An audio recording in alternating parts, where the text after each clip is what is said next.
Hello hi all. நம்ம இந்த சீரீஸில் வந்து ஏசு கிறிஸ்துனுடைய ஓமைகள், பேரபிள்ஸ் ஆஃப் ஜீசஸ் கிரைஸ்ட், இதை வந்து நம்ம ஒன்று ஒன்றா நம்ம பார்த்துட்டு வரோம்.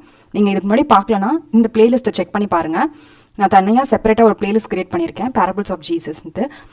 ஏசு கிறிஸ்து வந்து எப்பயுமே அவர் ப்ரீச் பண்ணுறவராக இல்லாமல் அவர் டீச் பண்ணுறவராக தான் இருந்திருக்காரு.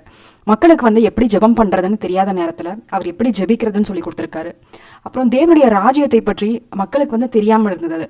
அது எப்படிப்பட்டது, தேவனுடைய ராஜ்யம் என்றது எப்படி இருக்கும் அப்படின்ட்டு அவர்கள் உவமைகள் வாயிலாக வந்து இயேசு கிறிஸ்து வந்து நிறைய இடத்துல, புதிய ஏற்பாட்டில் நிறைய இடத்துல வந்து பேசியிருப்பாரு.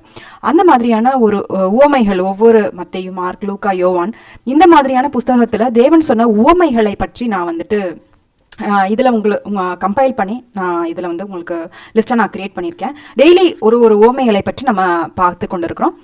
இன்றைக்கும் ஒரு ஓமையை பற்றி நம்ம பார்க்க போகிறோம். ஸோ நீங்கள் இதுக்கு முன்னாடி பார்க்கல அப்படின்னா நீங்கள் கண்டிப்பாக இதை செக் பண்ணி பாருங்கள், உங்களுக்கு யூஸ்ஃபுல்லாக இருக்கும். உங்களுக்கும் அதில் சில டவுட்ஸ் இருந்துச்சுன்னா நான் அதை வந்துட்டு வேர்ஸ் பை வேர்ஸ் நான் அதை எக்ஸ்பிளைன் பண்ணி ப்ளஸ் ஒரு பிக்டோரியலாக நம்ம ஞாபகம் வச்சுக்கிறதுக்கு ஒரு பிக்சர்ஸ் மாதிரியும் நான் கொடுத்துருக்கேன். ஸோ உங்களுக்கு ஈஸியாக கண்டிப்பாக உங்களுக்கு இது யூஸ்ஃபுல்லாக இருக்கும். ஸோ இன்றைக்கு நம்ம பார்க்க போகிற ஓமை வந்து the parable of the growing seed.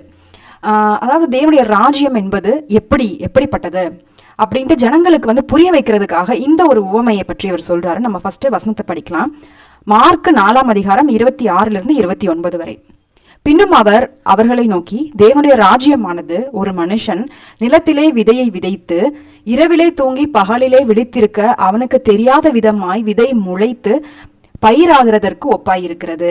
எப்படி என்றால், நிலமானது முன்பு முளையையும் பின்பு கதிரையும் கதிரிலே நிறைந்த தானியத்தையும் பலனாக தானாய் கொடுக்கும்.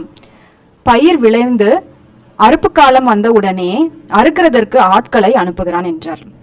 ஸோ இந்த ஒரு 4 வசனம் தான் இந்த ஒரு ஊமையை பற்றி சொல்லியிருப்பார். அதாவது தேவனுடைய ராஜ்யம் எப்படி இருக்கு அப்படின்னா, நிலத்துல வந்து ஒரு விதையை வந்து ஒரு ஒரு ஃபார்மர் வந்து ஒரு விதையை விதைக்கிறான்னு வச்சுக்கோங்களேன். அவன் இரவில் தூங்கி பகலில் எந்திரிக்கிறப்ப அவனுக்கு தெரியாது அந்த விதையிலிருந்து அது வந்து எப்படி மாறுதான் முளையாகவும் பின்பு கதிராகவும் கதிரிலிருந்து தானியத்தையும் அது வந்து கொடுக்குது. அது வந்து நைட்ல வந்து அது முளைக்குதா இல்லையான்னு வந்து அது பயிரிடுகிற அந்த ஃபார்மருக்கு இல்லை அந்த விவசாயிக்கு வந்து தெரியாது. இந்த இடத்துல வந்து பவுல் ஒன்று சொல்லுவாரு, நான் விதைக்கிறேன், அப்பல்லோ நீர் பாய்ச்சுகிறான், ஆனால் கர்த்தரோ விளையச் செய்கிறார் என்று.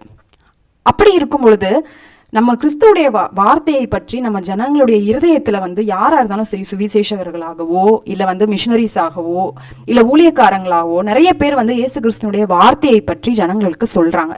சொல்லும் பொழுது அந்த வார்த்தை இருதயங்களிலே போய் விழுந்து அந்த இருதயத்துக்கு நம்ம வந்து இப்போ விசுவாசிக்கலாம், நம்ம இருக்கணும், நம்ம ஜெபிக்கிறோம், மற்றவர்களுக்காக ஜெபிக்கிறோம். அது வந்து நீர் பாய்ச்சுதலுக்கு ஈக்குவலா இருக்கு. ஸோ அந்த விதையை விதைக்கிறாங்க, நம்ம விசுவாசிகள் வந்து நம்ம ஜெபித்து அந்த விதை வந்து முளைக்கிறதுக்கு நம்ம ஜெபிக்கிறோம். ஆனா அந்த விதை வந்து முளைக்குதா இல்லையா, அதை வந்து விளைய செய்கிறவர் யாருன்னு பார்த்தீங்கன்னா கர்த்தர் தான் அந்த விதையை வந்து விளைய செய்கிறார். நல்ல நிலத்திலே விழுந்த விதை, அதாவது நல்ல பலன் தருகிற விதை, அது இல்லாமல் முட்கள் நடுவிலே விழுந்த விதை, இதை பற்றியும் வந்து நிறைய இடத்துல வந்து இயேசு கிறிஸ்து சொல்லியிருப்பாரு. ஆனால் இந்த இடத்துல முக்கியமாக சொல்றது வந்து விதைக்கிறவனுக்கே வந்து தெரியாது, விவசாயிக்கே வந்து அந்த விதை வந்து முளைக்குமா முளைக்காதா, இல்லை நீர் பாய்ச்சுக்கிறவங்களுக்கு அந்த விதை வந்து முளைக்குமா முளைக்காதா என்று தெரியாது. ஆனால் அதை வந்து விளைய செய்கிறவர் கர்த்தர். ஒரு விசுவாசிகளோட இருதயத்திலையும் இயேசு கிறிஸ்துவனுடைய வார்த்தை விதையாக அந்த வார்த்தை விழுந்தாலும் அதை வந்து உயிர்ப்பித்து கொடுக்கறது வந்து இயேசு கிறிஸ்துவ. அது கர்த்தரால் மட்டும்தான் அது வந்து முடியும். பயிர் விளைந்து அறுப்பு காலம் வந்தவுடனே அறுப்புக்கு ஆட்களை அனுப்புகிறான் என்றார். அப்படி அவன் விதைத்த விதை அவனுக்கே தெரியாது. இரவில் தூங்கி பகலில் எந்திரிக்கும் பொழுது அது கொஞ்சம் முளைச்சு வந்திருக்கும். முளைச்சு வந்தோடனே அது வந்து நிலமானது முன்பு முளையையும் பின்பு கதிரையும் கதிரிலே நிறைந்த தானியத்தையும் பலனாக கொடுக்குது. தானியத்தை வந்து அது பயிராக கொடுக்கும் பொழுது அறுப்பு காலம் வந்தவுடனே அவன் முளைப்பித்த அந்த விதையை வந்து அவன் வந்து எடுத்துக்கொண்டு வருகிறான். அப்படி வந்து இப்ப நம்ம இருதயத்துல விதைக்கப்பட்ட விதை முளைத்து மாறி அது வந்து தானியத்தை கொடுக்கும். அறுப்பு ஸ்டேஜ்ல வந்தோடனே அதுதான் வந்து அந்த we call it as a judgment day. அன்னைக்கு தேவனுடைய 2ஆம் வருகை வரும் பொழுது அறுப்பு காலம் அன்றைக்கு தான். அன்றைக்கு அவர் ஒவ்வொரு இருதயத்திலும் விதைத்த முளையை அறுவடை செய்கிறதற்காக தேவன் அன்றைக்கு கண்டிப்பாக அந்த 2ஆம் வருகையிலே அவர் வந்து வருவார். வந்து தன்னுடைய தானியத்தை களஞ்சியத்தில் சேர்க்கிறதற்காக அவர் எடுத்துக்கொள்வதற்கு அவர் கண்டிப்பாக ஆட்களை அனுப்பி அவர் வருவார். ஆகையால் நம்ம எப்பொழுதும் அதுக்கு நம்ம எப்படி இருக்கணும், நம்ம ஆயத்தமாக இருக்கணும். நம்மளுடைய இருதயத்திலும் தேவனுடைய வசனத்தை நம்ம கேட்டு அதற்காக நம்ம ஓடுகிறவர்களாயும் நம்ம வந்து தேவனுடைய வசனத்திலே நிலைத்து நிற்கிறவர்களாயும் எந்த விதமான ஒரு இன்னல்களோ கஷ்டங்களோ வந்தாலும் அதை தாண்டி நம்ம தேவன் மேல நம்ம நம்பிக்கையும் விசுவாசத்தையும் வைத்து நம்ம வந்து ஜீவிக்கிறவர்களாயும் நம்ம இருக்கணும். அதுதான் நம்ம இன்றைக்கு பார்த்தது. ரொம்ப முக்கியமான ஒரு எக்ஸாம்பிள், ஒரு பேரபிள் வந்து இயேசு கிறிஸ்து சொல்லியிருக்காரு. விதையை விதைக்கிறதுலேருந்து அறுவடை காலம் வருவது வரைக்கும் இன்றைக்கு அந்த இதை நம்ம பார்த்தோம். கண்டிப்பாக அறுவடை காலம் வந்து என்னைக்குன்னா ஜீசஸோட செகண்ட் கம்மிங் அன்னைக்கு நம்ம எல்லாருமே வந்து நம்ம தயாராக நம்ம ரெடியாக நம்ம இருக்கணும். மற்றொரு உவமையோடு நான் உங்களை அடுத்த வீடியோவில் பார்க்குறேன். அது வரைக்கும் தேங்க்யூ.